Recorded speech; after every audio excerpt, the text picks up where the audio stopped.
The David Pakman Show at davidpakman.com.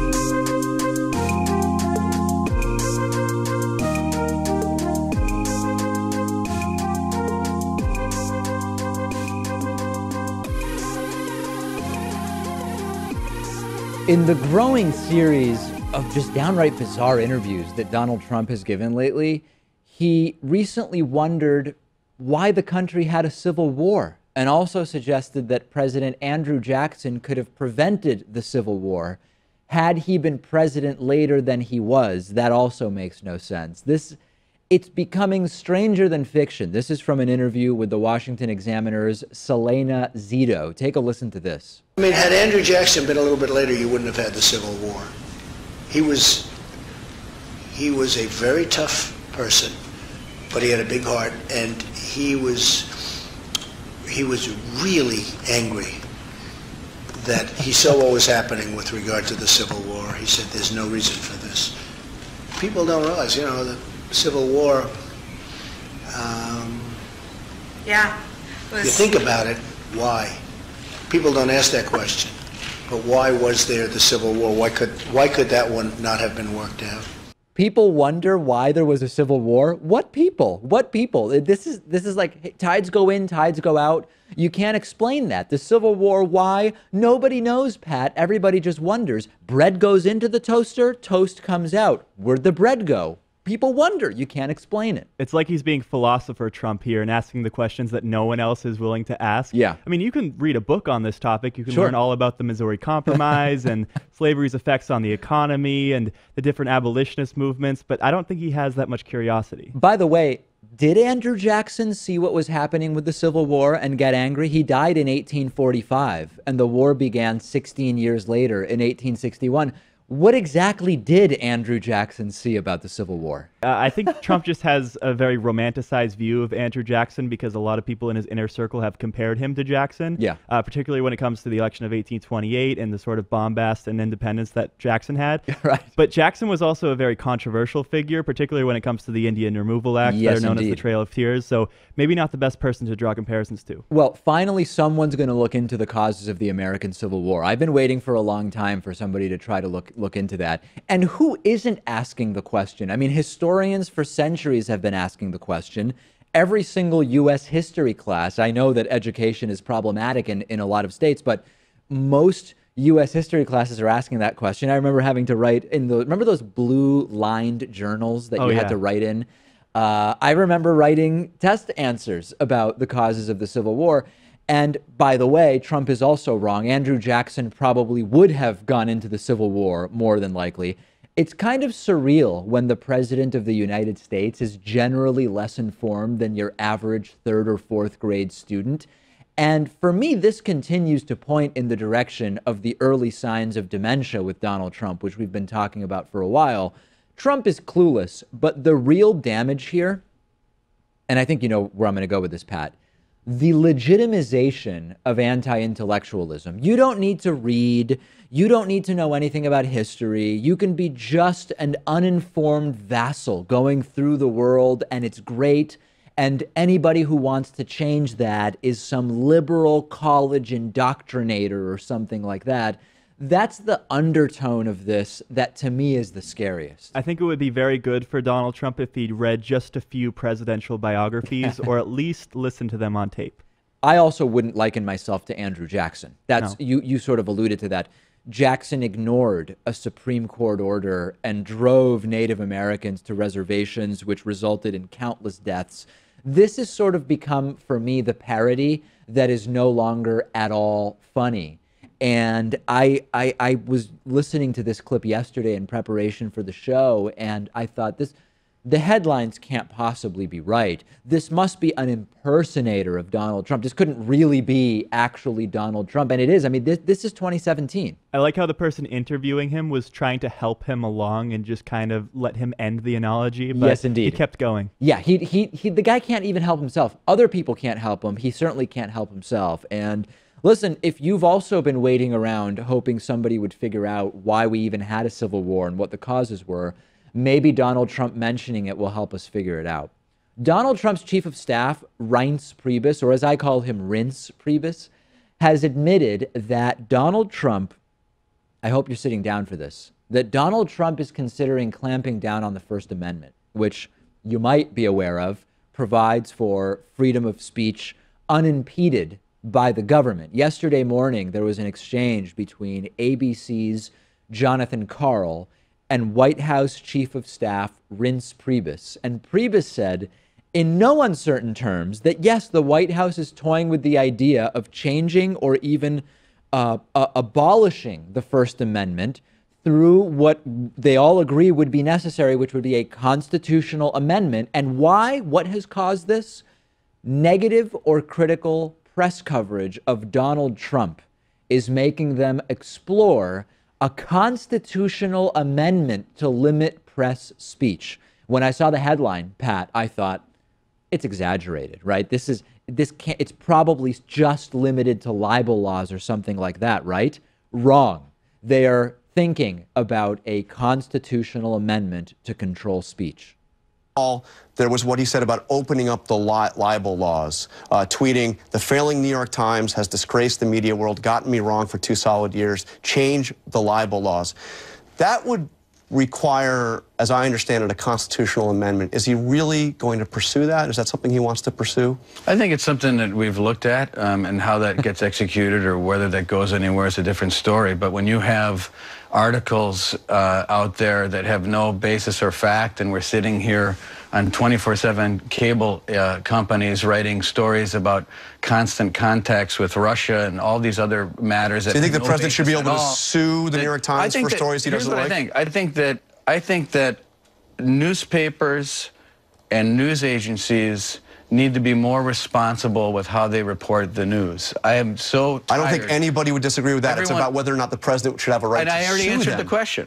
I said this is something that is being looked at, but it's something that, as far as how it gets executed, where we go with it, that's another issue. There are articles Trump doesn't like, so he's looking at constitutional amendments to limit press freedom. Jonathan Karl accurately pointed out that in order to do that, in order to do what they're talking about, you would have to amend the Constitution. Is that what you mean, Reince? Yes, it is, says Reince Priebus. And, you know, conservatives always make the argument that liberals are trying to attack or even repeal the Second Amendment when we propose something as simple as background checks for everyone. Which none of them have admitted to. Yeah, now you have the chief of staff of the president verbatim saying that he wants to take a look at repealing the First Amendment or making some sort of change to it. And the reason that they're looking at that is what's even more disturbing. The fact that there's articles that contradict what Trump would like to see written. No matter what your political orientation, you need to be concerned about this. You need to be scared about this, really scared. If you don't care now because it's Trump and your right-wing media, what about when Trump isn't president anymore? Remember, the First Amendment says, quote, Congress shall make no law respecting an establishment of religion or prohibiting the free exercise thereof, or abridging the freedom of speech or of the press, or the right of the people peaceably to assemble and to petition the government for a redress of grievances. Is there any silver lining here? I'm reaching deep here, okay? If Trump can't manage to get a bill through a Republican-controlled Congress to repeal the Affordable Care Act, maybe we can assume he wouldn't be able to manage the constitutional amendment process. But even if he were to get some kind of compromise half measure, this is the stuff of horrors. And also, it was always very bizarre to me when Trump would talk about opening up the libel laws when he was at his rallies, as if that affects the average individual in Pennsylvania or Michigan. That's just something that he wants to do to make his own image look better. It's to suppress press freedom, no doubt about it. Yeah, you're the average worker in Pennsylvania, as you're pointing out, libel laws to sue media outlets. I mean, what are we even talking about here? As if the media is doing stories on them in particular. Which Trump supporters will show up on cable news to defend this? The fact that Reince Priebus is even willing to publicly admit to this shows how out there these people are. The administration is talking about curtailing free speech through constitutional amendments. and they're willing to admit it. If I were thinking about doing something like this, the last thing I would do is admit it on national television. Especially because it's the First Amendment. Those 6 rights are the bedrock of our democracy, and without those, you don't have much else. Apparently not. Apparently not. When the failing New York Times writes a negative story about you, and of course, I almost feel silly mentioning this, but I know if I don't, it might appear as though my criticism is not complete. Most of those stories Trump is angry about are accurate stories, right? I mean, the idea that there's just completely fabricated stories about Trump on respectable media. Yes, we're dealing with fake news and we're dealing with propaganda news. The left and the right are dealing with that, and we've talked about that. But the idea that the New York Times is just publishing made-up nonsense, it's of course not true. And I guess I should just say that to get it on the record as part of the story. And when he talks about opening up the libel laws, he doesn't say it so that these media outlets can't say things that are inaccurate. He says that it's so they can't say things that are negative towards him. And that is completely consistent with Sean Spicer's perspective. Remember the press gaggle where he didn't invite in certain media outlets? And he said straight up, we're not going to invite people in that are just telling these stories and crafting these narratives, period. So there's no even public assertion that it's merely when someone makes something up. It's narratives that they don't like. No matter what your political perspective is, this is something you should be horrified about. Send me your thoughts about it. I'm on Twitter at dpacman. The show is on Twitter at David Pakman Show. The David Pakman Show at davidpakman.com.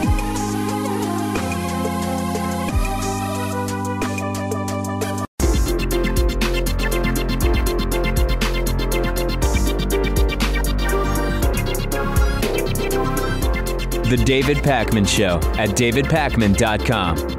Today's new member of the day is Derek Langendorfer. Derek, thank you for being a David Pakman Show member. This is truly viewer and listener supported media.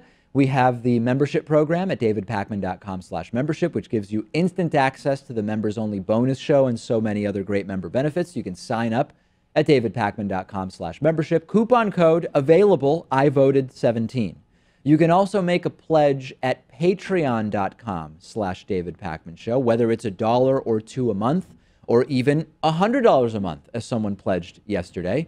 Patreon.com/David Pakman Show. And lastly, if you ever shop on Amazon.com, you can send us a kickback for every purchase you make if you type into your browser davidpakman.com/Amazon. That will redirect you to the Amazon website.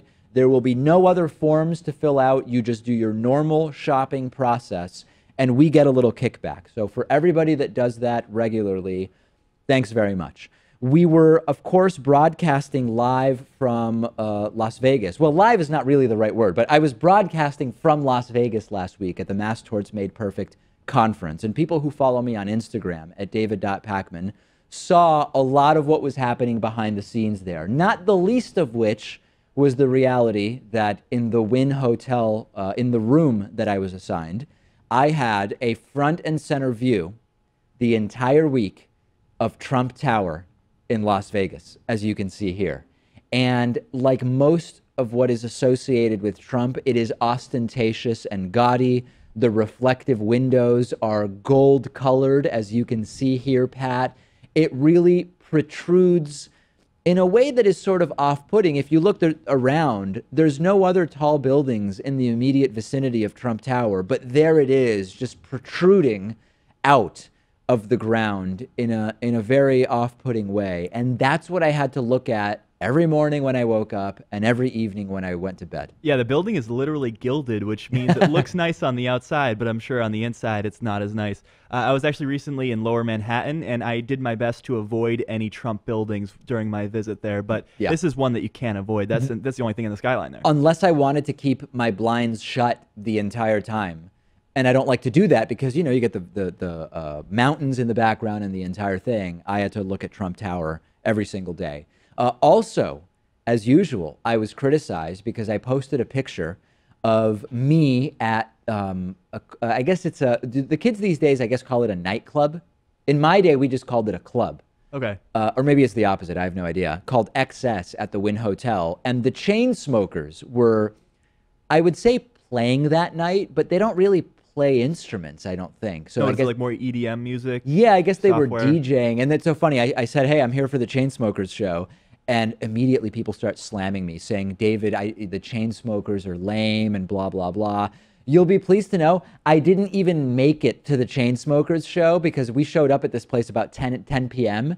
And once I got there, it quickly became apparent the Chainsmokers weren't coming on until about 1:30 in the morning. And I had to get up for a flight in the morning. So I just bailed and I ended up in my hotel room before they even came out. Did you know about their 2 radio hits? Those are the only 2 songs I know, and those are the songs that they have singers for as well. Yeah, I've heard of those. Yeah. I mean, Yeah. I listen to, Sirius XM radio, the sort of top 40 channel or whatever.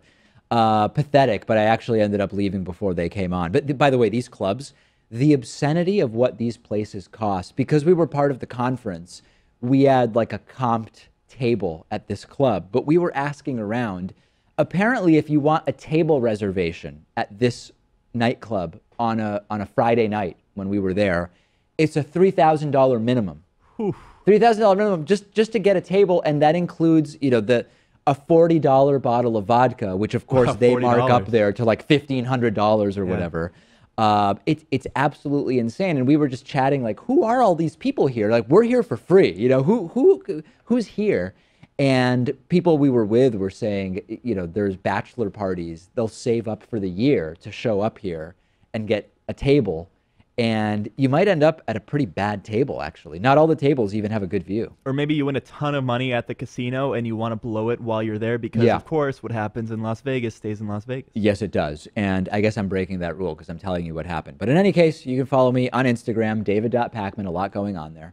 Donald Trump has a history of criticizing the people that are brought to the White House by other presidents. President Obama is an example. The entire Republican Party went crazy when it appeared as though maybe President Obama was going to possibly open a dialogue with Fidel Castro. But President Obama never asked an admitted multiple murderer to come to the White House to hang out, which is exactly what Donald Trump did. He invited Filipino President Rodrigo Duterte to come visit him. Will Republicans say anything about this? Duterte has, of course, as I've told you about, received worldwide condemnation from most people. There's a couple people that like it, but for the most part, he's been condemned for sanctioning the completely extrajudicial killing of drug users and dealers in the Philippines. A White House release on Saturday said that Trump and Duterte had a, quote, friendly discussion about Southeast Asia and the drug war in the Philippines, and Trump requested that Duterte come to Washington, and Trump is looking forward to the visit. Remember that Duterte has admitted to, when he was mayor of, I forget the name of the town, he would just kill people on the street. And this is the guy, Pat, that Trump had a lovely conversation with and wants to visit with at the White House. Yeah, it's a really tricky issue to comment on because you have to draw a line somewhere as to which leaders you should and shouldn't allow into the White House. So past presidents have met with the leaders of the Soviet Union or Saudi Arabia, and even though it's controversial, maybe those meetings can be productive. But if you're going to draw a line somewhere, I think someone who is a rogue admitted murderer is where you should draw that line. Or at least when you press release it, say, don't just paint a rosy picture of the relationship between Trump and this brutal killer. Say something like, even if it's not true, and of course we condemn the admissions, the killings that Duterte has admitted to casually, and we believe that it's an absolute atrocity. Human rights organizations have recorded over 1,400 murders of people involved with drugs in the Philippines, people who are supported by Duterte. Many of these murders have included homeless kids. And Duterte has said that up to 100,000 people suspected to be linked to drugs should be killed. And he actually likened himself to Hitler in the past. Remember when Rodrigo Duterte said, quote, "I'd be happy to slaughter them. At least if Germany had Hitler, the Philippines would have me." Trump is friendly with and is inviting for a visit a guy who said he could be like Hitler was to Germany. And I don't know if you saw this yet, David, but yesterday, Donald Trump said that he would be honored to meet with Kim Jong-un. I saw that, the North Korean dictator. So that's another one. I assumed that, or I guess I do assume, that if Rodrigo Duterte comes to the White House, they'd have Turkish President Erdogan Skype in or something like that. Because him and Kim Jong-un, and why not put Bashar al-Assad in there? I think, though, with the time difference, it may be a little bit hard to coordinate on Skype. You know, my guess is that Kim Jong-un and Erdogan are keeping sort of bizarre day-to-day schedules. That's my guess. I don't know. Don't hold me to it. Drug wars are bad enough, but this is so far beyond that, what we're talking about Rodrigo Duterte participating in here. And don't forget that Trump also has clear and strong business ties in the Philippines. Trump's partner in building Trump Tower at Century City in Makati, Philippines, is a member of Duterte's administration. And yesterday we made some comparisons between Donald Trump and Kim Jong-un, sort of trying to figure out why would Donald Trump praise Kim Jong-un for just being handed power by his dad? Hint, hint, big similarities to Donald Trump. Duterte said last year, quote, "Just because you're a journalist, you were not exempted from assassination if you're a son of a bitch." And although Trump isn't calling for the murder of journalists, we are seeing him wanting to crack down on the First Amendment over stories that he doesn't like. And Duterte has also called Vladimir Putin his idol, which again, Donald Trump hasn't done, but he's been pretty deferential to Vladimir Putin. So I am actually, as shocking as it is at face value, I'm not hugely surprised that Trump has been praising Kim Jong-un and praising Vladimir Putin in certain instances and wanting to hang out with Rodrigo Duterte, who he has a great relationship with, praising President Erdogan in Turkey for his repressive actions. It sort of fits. Yeah, I think he is a little bit jealous of these other world leaders who have less of a restraint on their ability to govern. I think he wishes that he was more of a king or a dictator because that's the role that suits his personality a little better. And it's the role he's had in his business, yes, right? And he came in thinking that he was going to run the government the same way he was running his business. Fortunately, that's at least not happening to the extent that Trump would like it to. And I'm digging pretty low here to find some kind of silver lining. Healthcare. We're continuing our coverage of Donald Trump's bizarre moments from recent interviews. There are far too many of them to cover in one day. And one of them has everything to do with the continued attempts to repeal and replace Obamacare, the Affordable Care Act. Donald Trump did an interview on Face the Nation with John Dickerson, and it became very quickly clear that Trump has no idea what's in the new healthcare bill that he's advocating for. We still don't know whether this bill has a shot at passing. Earlier today, it appeared as though maybe Republicans could get the votes that they need in the House, but it's still not clear. And during the interview, at a few different points, Dickerson pointed out major flaws with the bill. Like, for example, older people and low-income people and people with pre-existing conditions would likely all pay significantly higher premiums. And each time that Dickerson mentioned this during the interview, Trump said, "Oh, it's all fixed up, don't worry about it," which of course isn't true, which suggests to me, and this might not come as a surprise to you, Pat, that Trump has no idea what's even in this healthcare bill. And when Dickerson said to Trump, "Well, can you explain how those things are fixed?"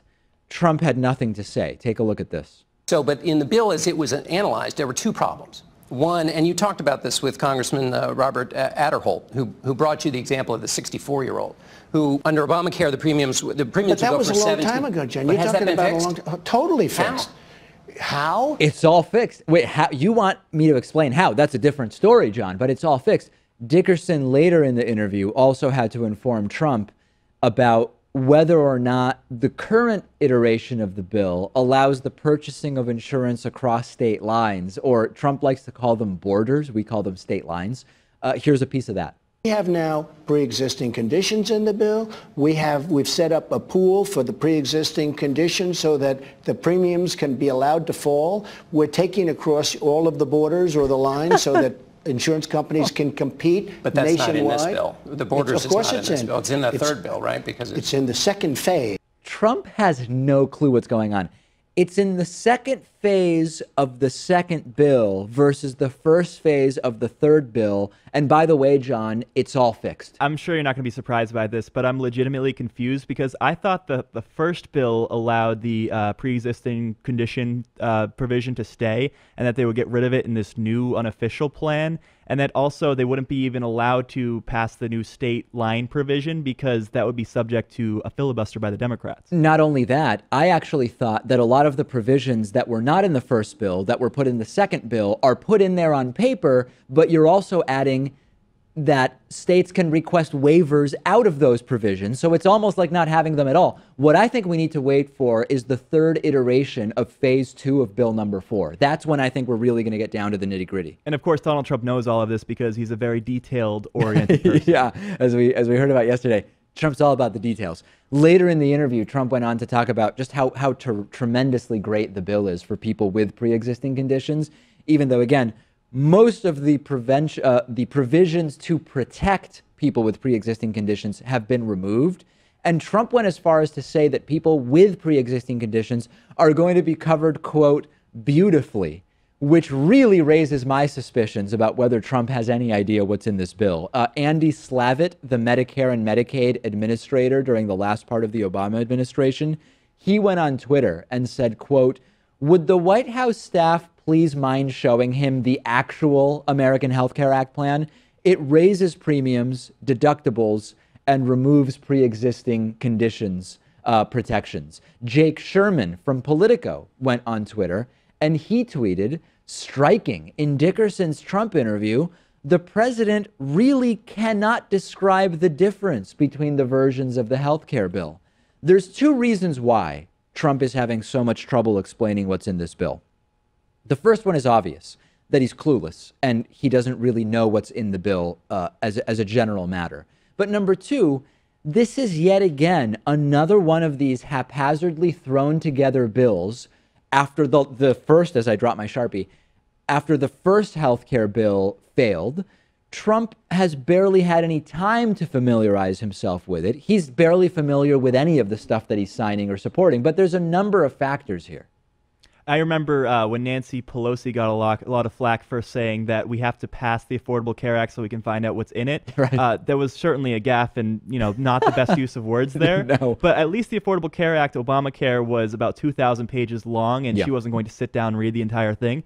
The American Health Care Act, Trump's bill, is only 66 pages. You can do that in an afternoon. Yeah, but Trump doesn't read 66 pages. Remember, that I'm sure that the 66 pages were condensed into a single picture.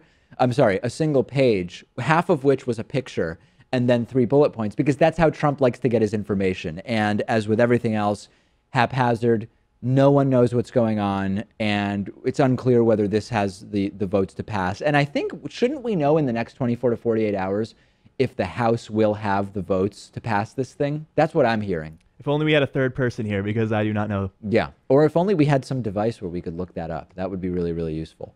No, basically, the Republicans in the House are within a few votes one way or the other of being able to pass this thing. And of course, then we'd have to see what happens in the Senate. But we'll be following it. It's clear Trump won't have any idea what's in this thing. Many, many discussions about this at davidpakman.com/Reddit. The David Pakman Show at davidpakman.com.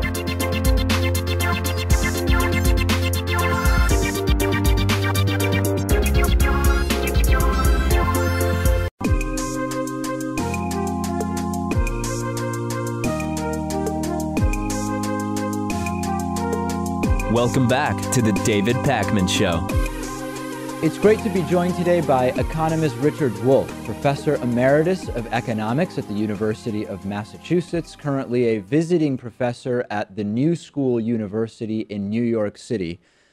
So we've had about 100 days of Trump, a little more than 100 days so far, and there have been scandals, and there have been funny quotes and disturbing incidents, et cetera, et cetera. But the big picture that you've been observing is that a lot of what we are seeing now happen sort of at the systemic level of this administration is directly tied to the system of capitalism that we have in the United States. Let's start there. How can we sort of conceptualize this? Well, I think what we have is a system that has come to the end of a very long period of solid growth, period of reasonable, well performance in terms of the mass of people. Despite the crash of the 1930s, it was a system that was able to deliver rising real wages to the American working class. It thereby persuaded that class, at least for a while, that it could deliver an American dream to everybody, a decent home, automobile, vacation, college education for your kids, and so on.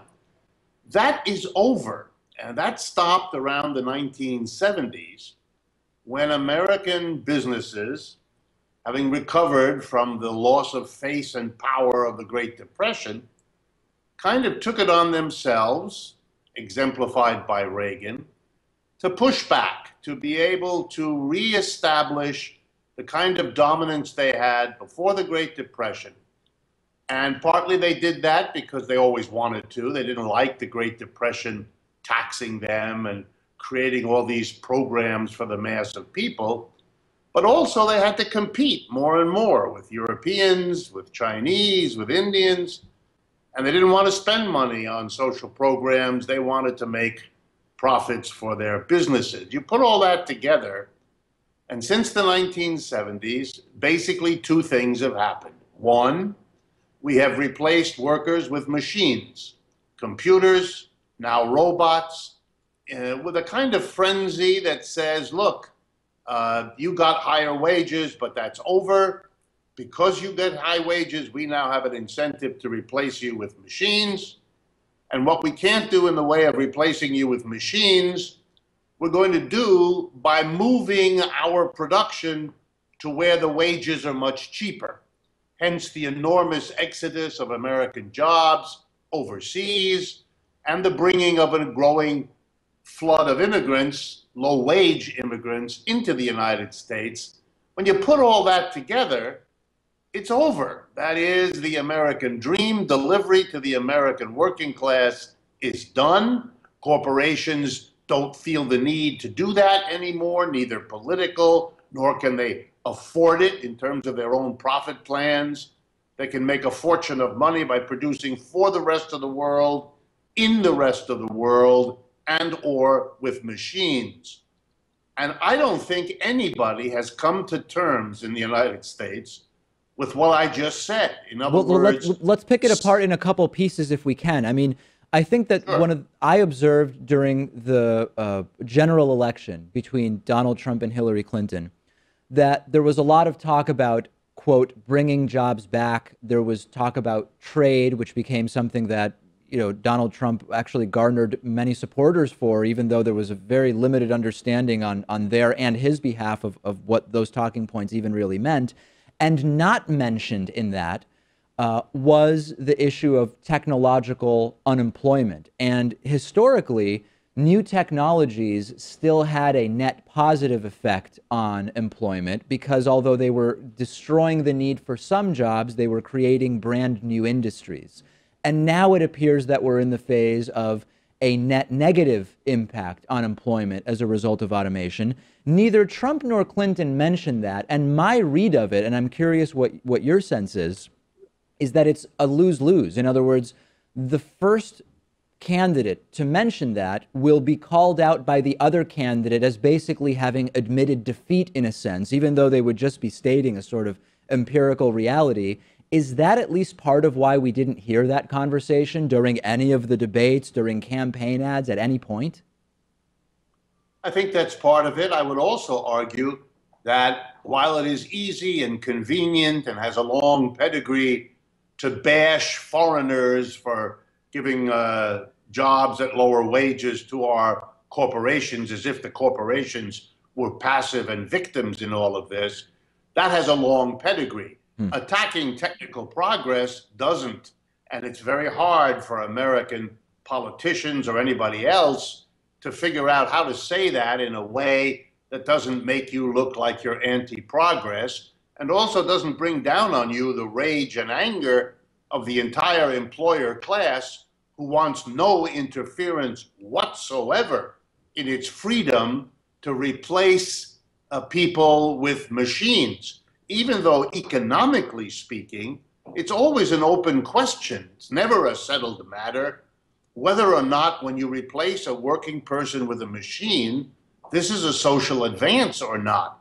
If that person is unemployed, if the community where that person lives is therefore confronted with that unemployed person, with fewer taxes paid because that unemployed person is unemployed, et cetera, when you start looking at the social consequences, it may very well be, and often is, that a technological quote-unquote advance is no advance at all.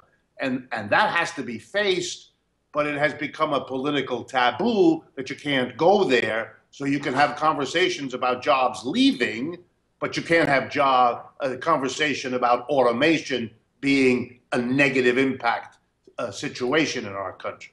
Don't we need to be thinking of a sort of paradigm shift in terms of the relationship between working and income as a result of this technological issue? I mean, it's hard for me to imagine that, in the same way that now we laugh when we say, all those people who were saying the automobile will eliminate the jobs of the horse buggy driver, maybe we should never have developed the automobile because we would have saved those jobs. I mean, it seems sort of silly now, in a sense, to think about suppressing, we could argue whether it's progress or not, but what's sort of presented as the advancement of technology. Isn't there a different conversation we need to be having?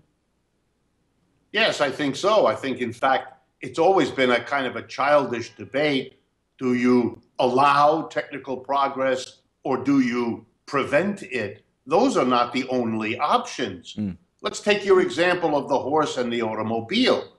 There was an alternative between the horse and the automobile, namely a system of mass transit, a system in which the basic movement of people and goods was to be accomplished, or could have been accomplished, by a combination of rail traffic, of van and bus traffic. The whole notion that you have to have a vast array of individual automobiles, most of which spend most of their lives on the street or in a garage, is not at all logical or anything rational at all. It's very good if you're the manufacturer of private automobiles, and those companies made sure that was the outcome. But that was good for their profits. It wasn't some necessity of technological improvement.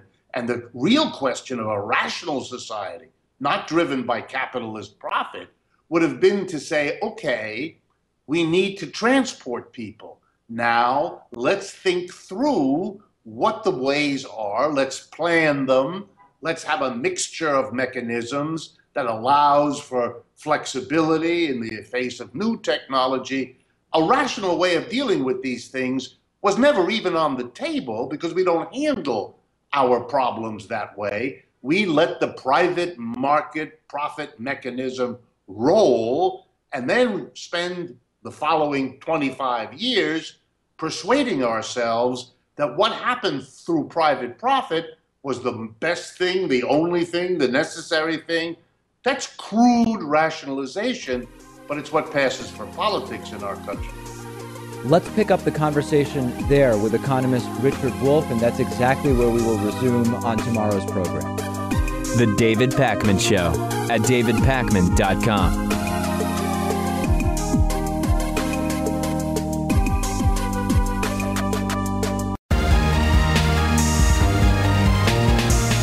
The David Pakman Show at davidpakman.com.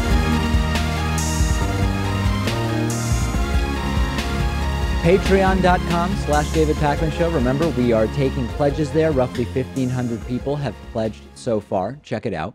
Good news for those who demonstrated in the recent climate change march, those who participated in the March for Science 2 weekends ago. Congress is ignoring Donald Trump and has decided to increase funding for science, according to an advanced copy of the 2017 fiscal year budget. Some of the items that will be funded in this budget: $34 billion for the National Institutes of Health, $19.7 billion for NASA, $37 million for NASA's STEM outreach programs, $7.5 billion for the National Science Foundation, just over $1 billion for the U.S. Geological Survey, $3.5 billion for NOAA, the National Oceanic and Atmospheric Administration, and $17 million total for renewable energies and clean energy research. These are all increases, but most notably, these are stark contrasts to what Donald Trump actually wanted. This budget is expected to pass on May 5th, but this doesn't mean that Trump's 2018 proposals to cut science programs almost across the board are any less of a threat. This includes programs like EPA, the Environmental Protection Agency, DOE, Department of Energy. The guy running that department didn't think that it should exist. NIH, NOAA. Every single one of those things I mentioned in the list are areas that Donald Trump wants to cut for 2018. This is, I try to be careful, Pat, not to be hyperbolic on the show. This is one of the most anti-science administrations in recent history. This is not an opinion, just based on what they want to do to funding to many of these programs. This is, I'm completely comfortable in a non-hyperbolic way saying that. That is true, and it's a good thing that even congressional Republicans are willing to increase some of the budgets for these particular agencies and programs. Yeah.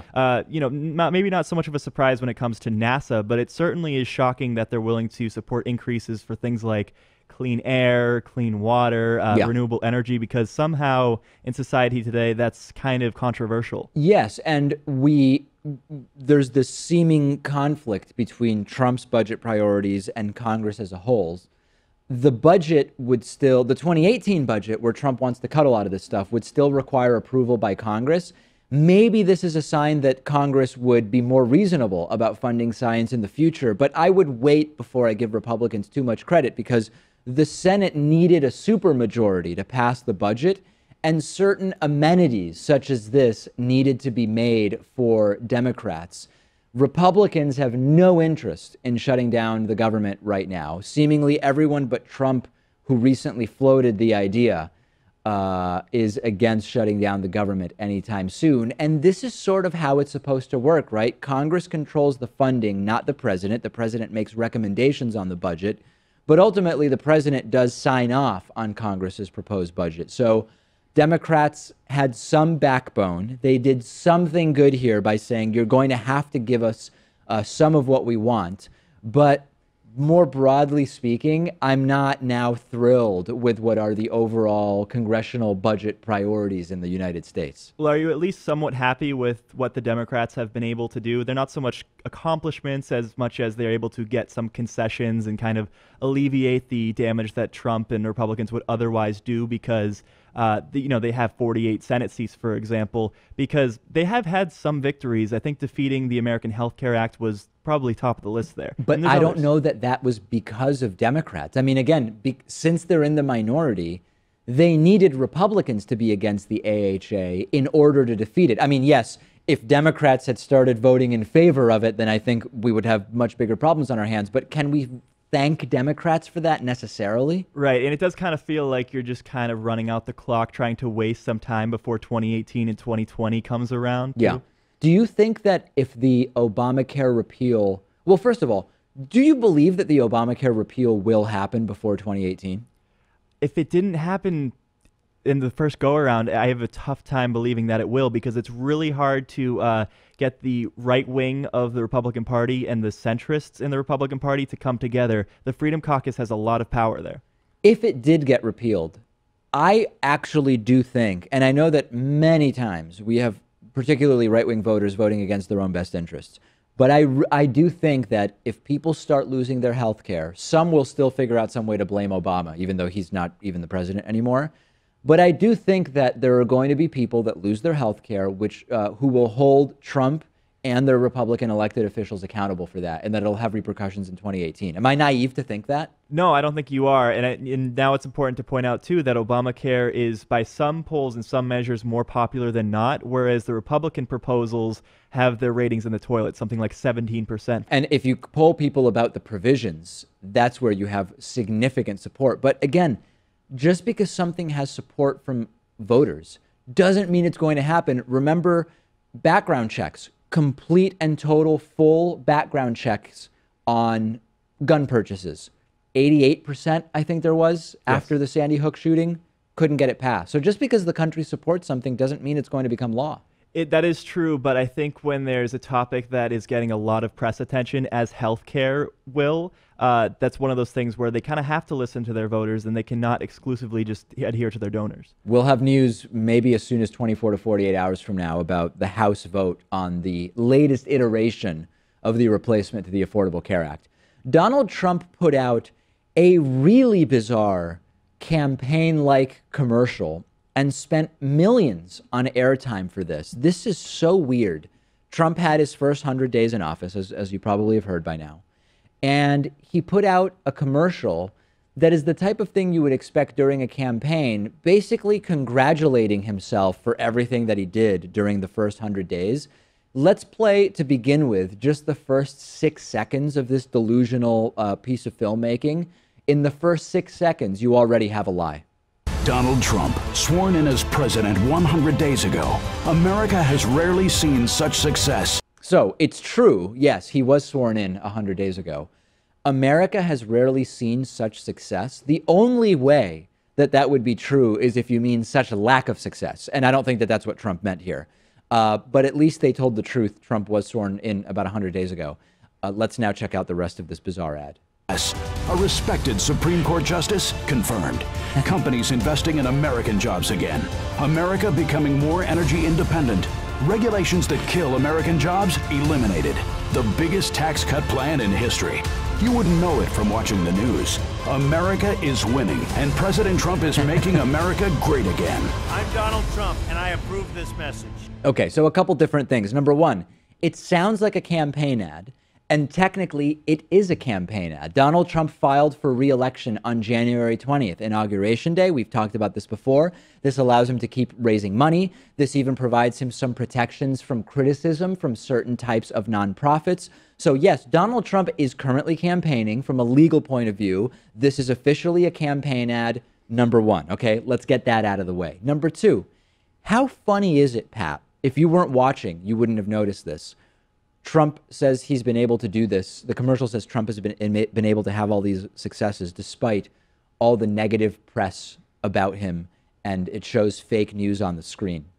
The entire commercial is quoting the same media outlets that Trump is criticizing for the achievements. It said, Keystone XL Pipeline, source New York Times.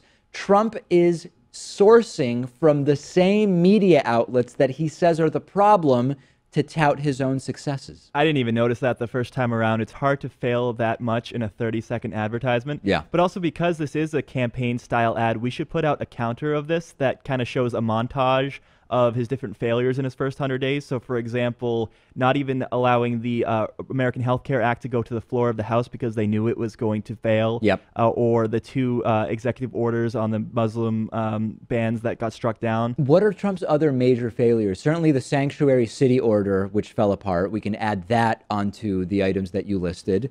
What else are like his major failures? I'm kind of thinking those are the major ones. Obviously, the completely abortive Yemen raid, the pointless Syria airstrikes. I would include that in the failures as well. And he wanted to get the tax plan done in his first 100 days. That, at least for now, has been pushed off. The border wall funding is going to be delayed as well. They're not going to do that right away. It's a lot of losing, not winning, that I'm noticing.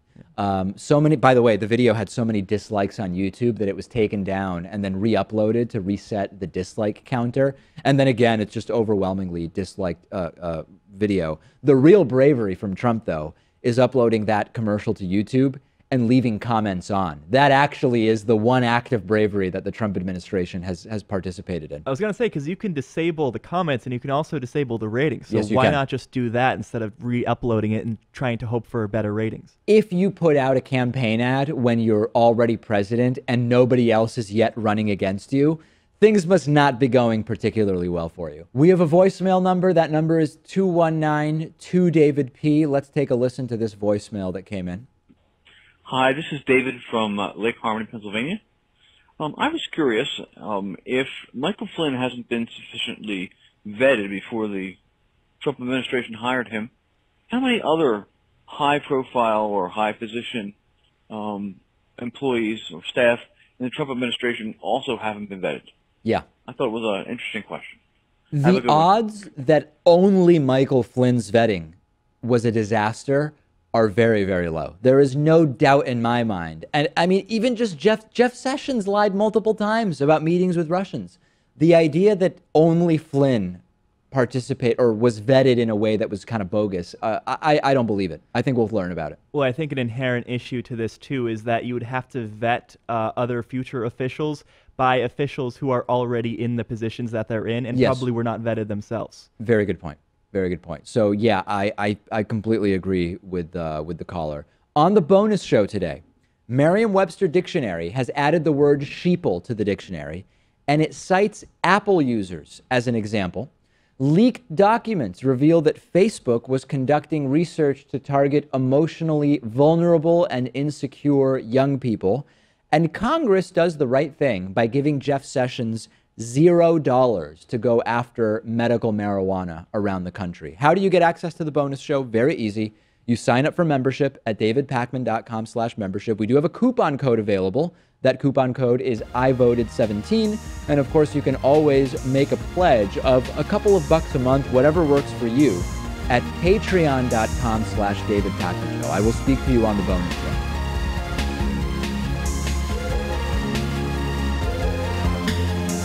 The David Pakman Show at davidpakman.com.